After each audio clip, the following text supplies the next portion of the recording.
Barbara Wien, teaches alternatives to war and violence at American University and has worked with grassroots women's movements since 1981 through Peace Brigades International, Eve Ensler and the Vagina Monologues, as well as with Inner City Youth. Thank you.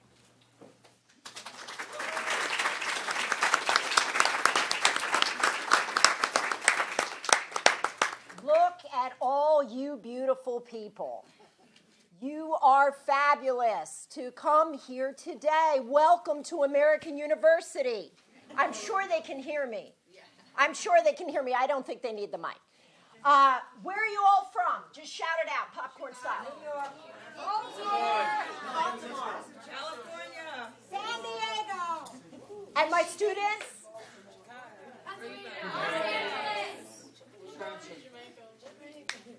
Fabulous.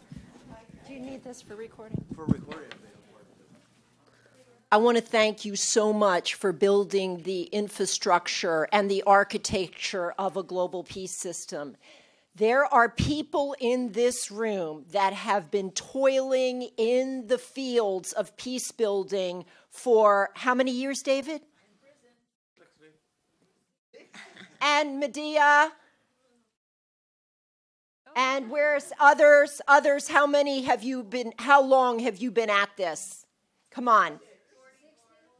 Yeah. 63. God bless you. 70 years. Wow. It's a competition now. I love it. My heart and my soul want to thank you so much for all that you've done to create a better world and a more secure world.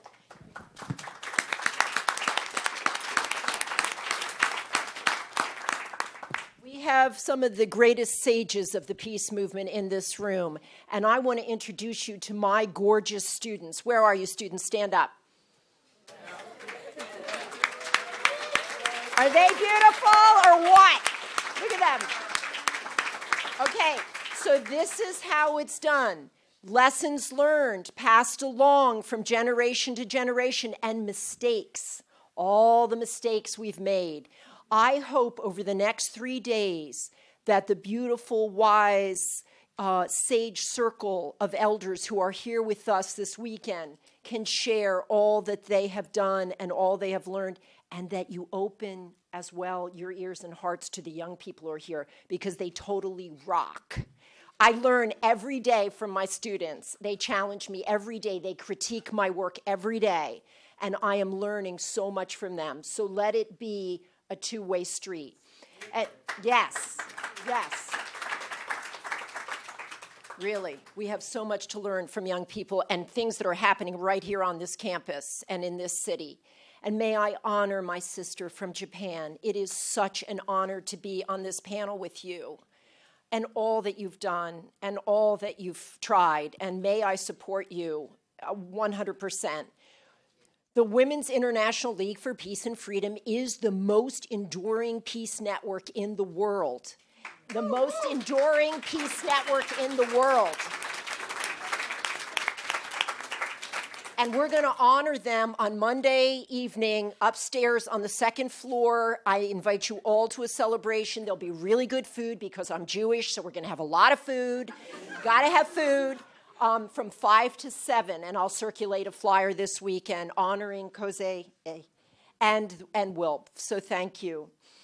Brothers and sisters, the world can be a really brutal place for women and transgender people. Our bodies are the front lines of war now. The United Nations says it's more dangerous to be a woman than a soldier today.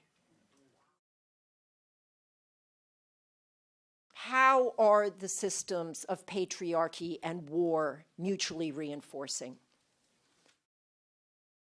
Shout it out. Domination. Concept of power. Concept of power. Violence. Profiteering, violence. The loudest voice gets the attention. Dehumanizing one another. Right. 15% are about 15% of the public conversation in the United States in the 21st. And worldwide? And worldwide, probably less. Glorification of female action heroes. So Carol Christ offers us, for me, the best definition of patriarchy, and I've actually Xeroxed it for you because I'm a teacher. So afterwards, please come up and get it. All my ideas are stolen from others. Full disclaimer, I've plagiarized everything I've ever known, from Betty Reardon, from Wangari Maathai, from the women in Africa, Asia, Latin America, the Caribbean I've worked with over the years, from Betty Reardon's primary powerful work, Sexism and the War System, but also The Gender Imperative, and we're both mentees of Betty Reardon's, but also Sanam Anderlini, Women Building Peace, What They Do, Why It Matters, from nonviolence figures in history, Jane Addams, and so many others who said, we don't want a goody-goody peace where we all just hold hands. We want safe working conditions. We want daily bread. Women want human security. Also, I recommend to you this book, Sex and World Peace, looking at the intersection of all that's required for gender equality.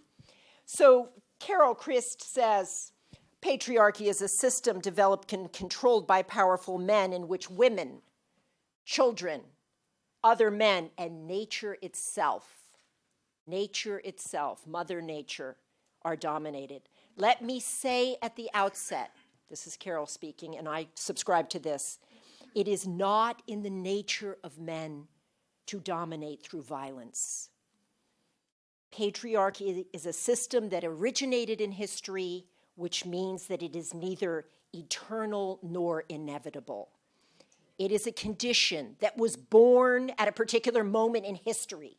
It's not like gravity that came with the cosmos.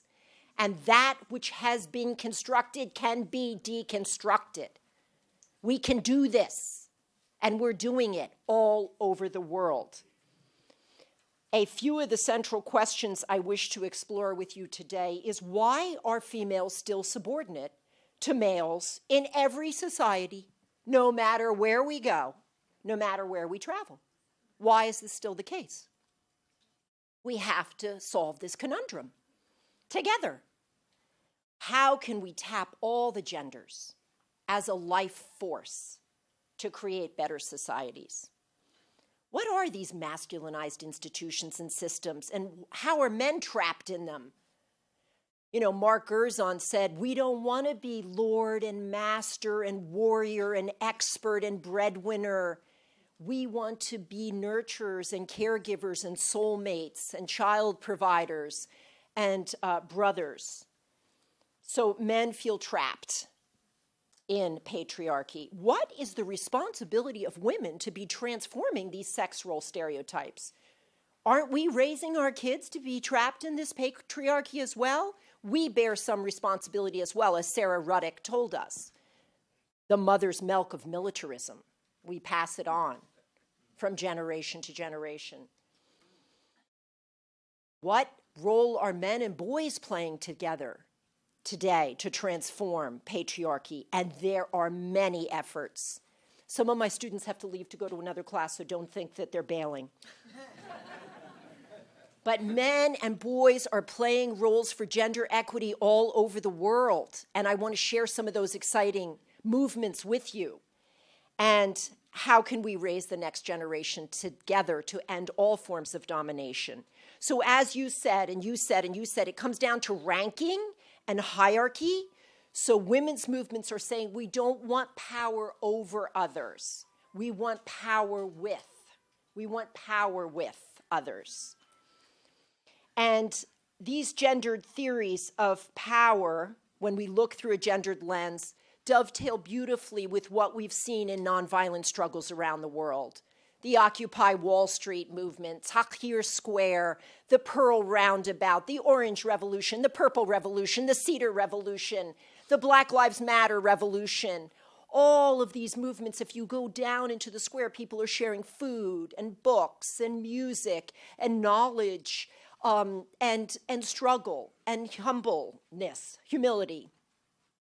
So all of this is coming together in very many different strands. Young people, anti-racism work, environmental work against the pipeline, in anti-militarism work, in the anti-base coalition.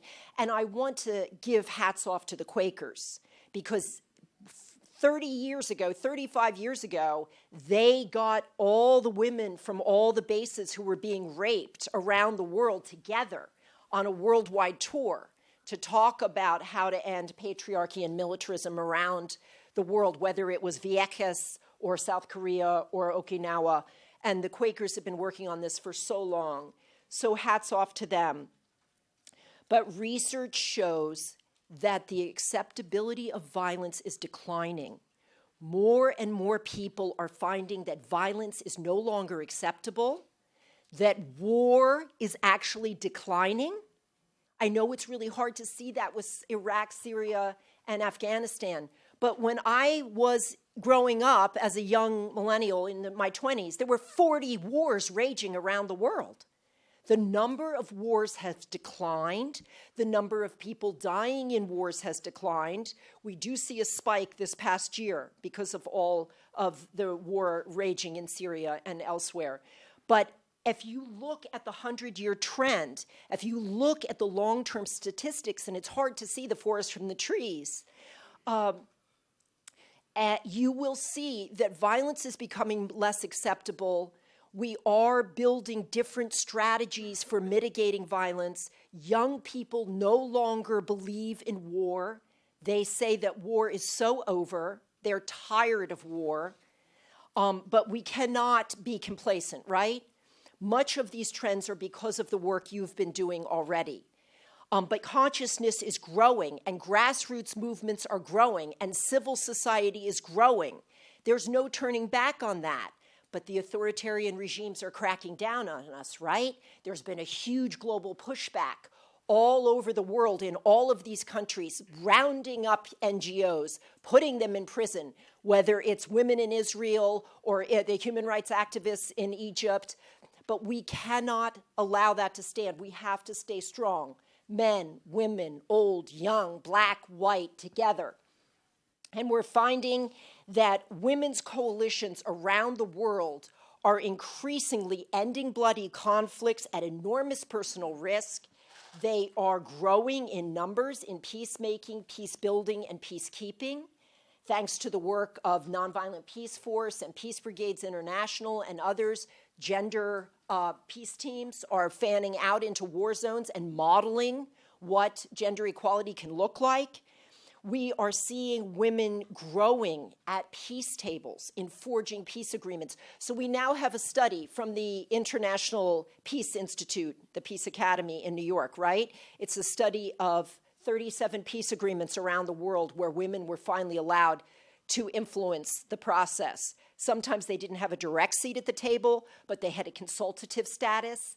What do we find when the women have a seat at the table to end civil wars? What have we found? Does anybody know? That's right. She read the study. They're much more likely to be enduring and sustainable. After 5 years, the agreements have stuck. Why? Thank you. Brilliant. Because the women are addressing the root causes of the conflict. They're not just interested in, okay, how many seats in parliament is my party going to get? Let's carve up the pie. No, they're asking what gave rise to the conflict in the first place. Was it climate change giving rise to a scarcity of water in northern Kenya so that herdspeople are fighting over the watering hole and grazing rights? Is it the fact that the distribution of aid contaminated community relationships? Whatever the root causes of the conflict might have been, the women are seeking to address that first before they go on to sign a contractual agreement. So we now have empirical evidence around the world, and the largest database in the world of 341 variables in 168 countries. They've crunched the numbers at womensstats.org, that when you have gender equality in these societies, you are much less likely to go to war. And this is not because women have wombs and we're more peaceful. We don't fall into that biological determinism argument, right? No, it's because they are addressing the community needs. And because there's less bellicose rhetoric in the parliaments, in the legislatures, in the Congress, and women want to see more equitable distribution of power. There's different schools of thought, of course, in the field of gender and peace building. There are the liberal feminists who say if we just knock loud enough on the military institutions and get equal representation and send women into combat, that will create peace. If we have parity inside. But Kosi and I feel that we have to transform these militarized, masculinized institutions in the first place. We don't want to just knock on the door of dominant institutions. So gender inequality and racial inequality is a form of violence. It's a form of structural violence.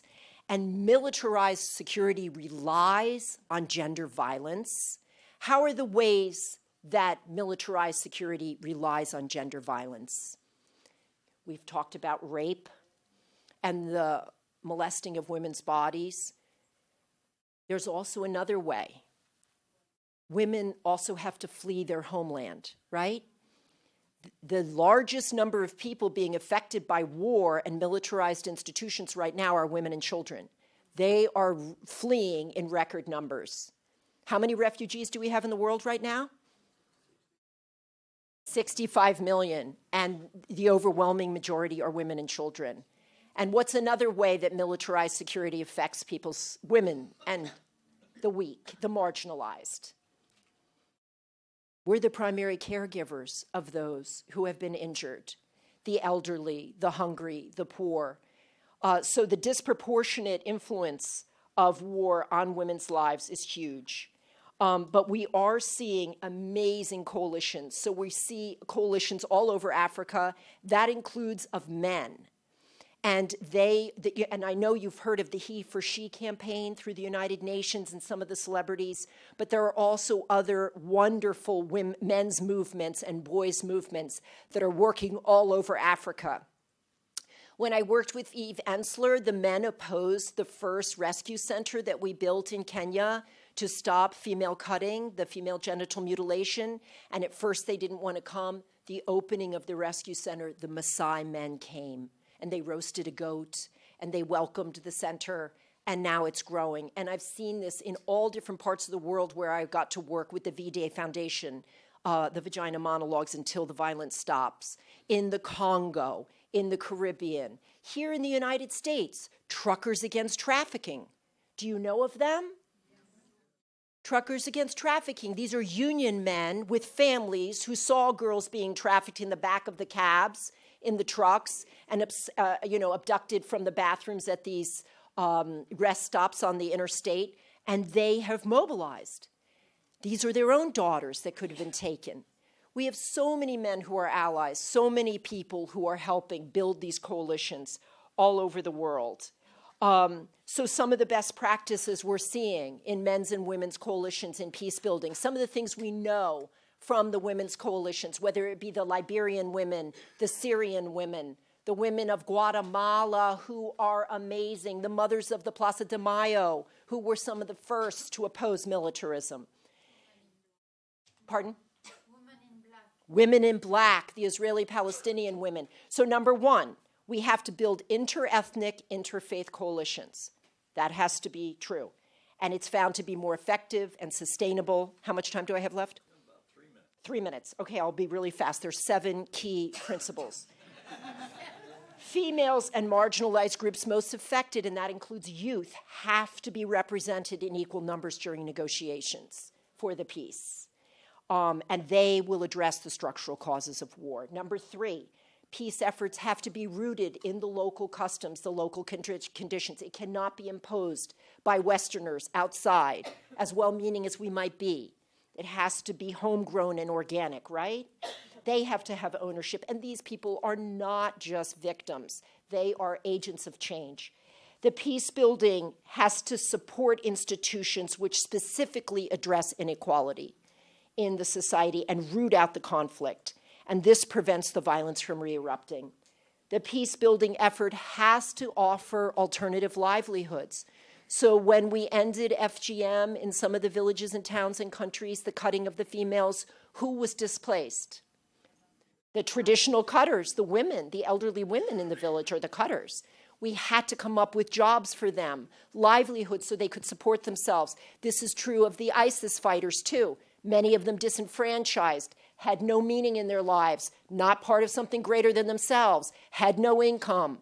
The women figured it out a long time ago. They need employment and meaning. And the best peace-building movements and campaigns inoculate and vaccinate people against hate and the formation of enemy images and manipulation through non-violence training and discipline, education and mobilization for civil disobedience. So I am honored to be on this panel with you. I am honored to be in the presence of so many who are so committed. And we are going to continue to build a global peace network that will end war. We're going to move beyond war. And we are going to do it together, men and women, all races, all people, all ages. Thank you.